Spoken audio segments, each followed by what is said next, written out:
Uomini, donne, ficchiozzi e cumari, oggi vi conto di nomo di mare, che una sua vita ci piacia natare.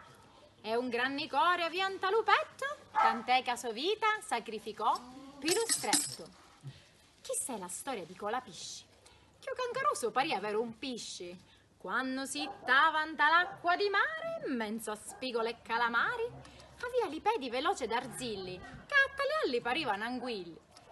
Tonni, sardelle, spigole e favuse, forza, tutti insieme, non trovatevi le scuse.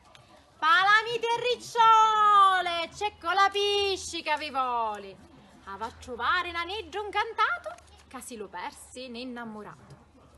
L'altri buddaci lo stimavano picchisto, branchie non avia, ma con le mani palmati e li suoi anguilli faceva riaffiorare tutti i gingilli.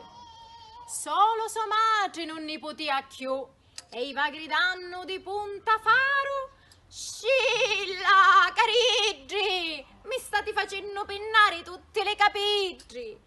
Me figlio, Colapisci, ve lo tenete scritto in tra le cosci. Ora vuole solo natare, a sua pelle, sapi, di acqua di mare.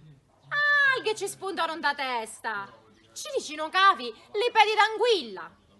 C'ha manca calossa, ci si trasforma nell'ische e invece d'abbrazzarlo, ma posso fare a ghiotto, figlio mio.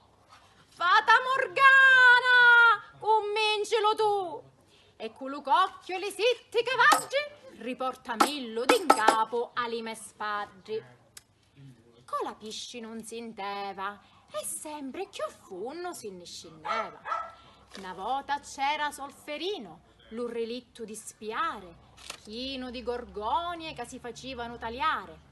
Una volta c'era un piscispada da liberare, una volta un gingillino da trovare.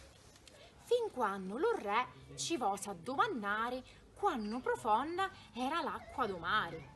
E per non volerlo scontentare, s'avviò un funno allo fondale. Come c'è arrivato? Non poteva credere a chi che aveva trovato. Nu funno do mare, che un euro c'è, di colonne che reggevano la Sicilia, ce n'erano 3. Ma come s'avvicinao, un coregnola acciacchianao. Intesi che picca tempo mancava e a Sicilia affunnava. Picchina colonna sottomarina s'avessi sgretolato l'indomani mattina. Fu in quell'istante che capio di essere troppo importante e quali era la missione da sua vita.